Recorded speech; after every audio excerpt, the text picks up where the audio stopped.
अस्सलामु अलैकुम वरहमतुल्लाहि वबरकातुहू। दोस्तों आज हम कुवैत की ब्रेकिंग न्यूज़ आप दोस्तों के साथ शेयर करने वाले हैं। जो कुवैत में रहने वाले लोग हैं उन लोगों के लिए भी है, और जो लोग कुवैत से बाहर फंसे हुए हैं उन लोगों के लिए भी है। आपको बता दें कि जैसा कि आप लोगों को पता ही है कि 6 फरवरी से जो पाबंदी थी इंटरनेशनल फ़्लाइट पर वो ख़त्म की जाने वाली थी, और नॉर्मल तरीके से लोग जो है वो कुवैत के अंदर एंट्री 6 फरवरी के बाद से कर सकते थे। लेकिन Kuwait director general of civil aviation की तरफ से एक नया सर्कुलर जारी किया गया है, जिसमें ये कहा गया है कि जितनी भी एयरलाइंस अभी कुवैत इंटरनेशनल एयरपोर्ट पर चल रही हैं उन तमाम को ये हुक्म जारी किया गया है कि अभी सिर्फ 1000 ही मुसाफिर वो डेली की बुनियाद पर कुवैत के अंदर ला सकते हैं।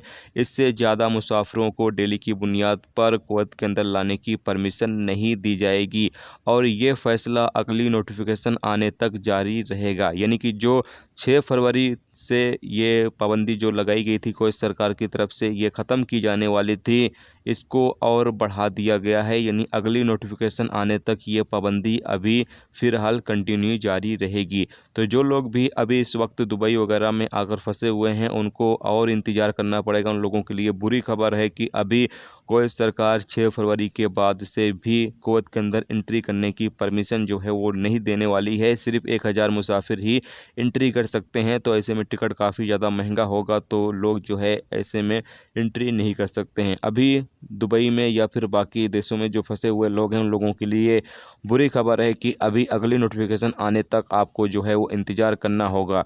कुवैत सरकार की तरफ से बताया ये गया है कि कुवैत के अंदर कल पिछले 24 घंटे में 811 नए कोरोना वायरस के मरीज रिकॉर्ड पर आए हैं। यानी कोरोना वायरस के जो केस हैं वो काफ़ी ज़्यादा रिकॉर्ड पर आए हैं। लगातार बढ़ोतरी हो रही है केस में। इसी को मद्देनज़र रखते हुए ये फैसला लिया गया है कि अभी कुवैत इंटरनेशनल एयरपोर्ट पर सिर्फ 1000 मुसाफिर ही आ सकते हैं, इससे ज़्यादा नहीं आ सकते हैं।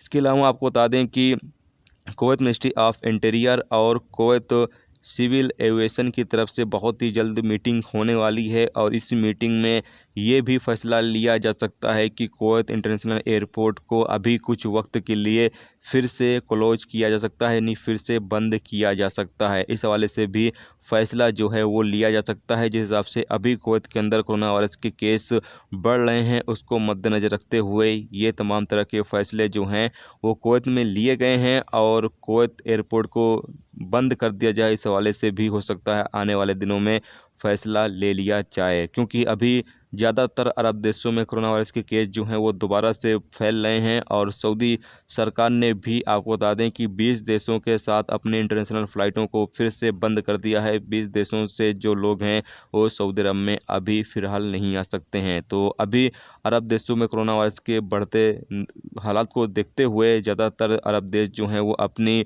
सीमाओं को फिर से बंद कर रहे हैं, चाहे वो एयरपोर्ट हो गया या फिर बाकी जो एंट्री करने के रास्ते हैं देशों में उनको बंद किया जा रहा है। तो ये ब्रेकिंग न्यूज़ थी, सोचा आप दोस्तों के साथ शेयर कर दिया जाए कि अभी कुवैत के अंदर जो लोग एंट्री करने के बारे में सोच रहे हैं उन लोगों को अभी और इंतज़ार करना होगा। हालांकि लोग जो है वो काफ़ी ज़्यादा परेशान हैं, दुबई में भी आकर लोग फंसे हुए हैं।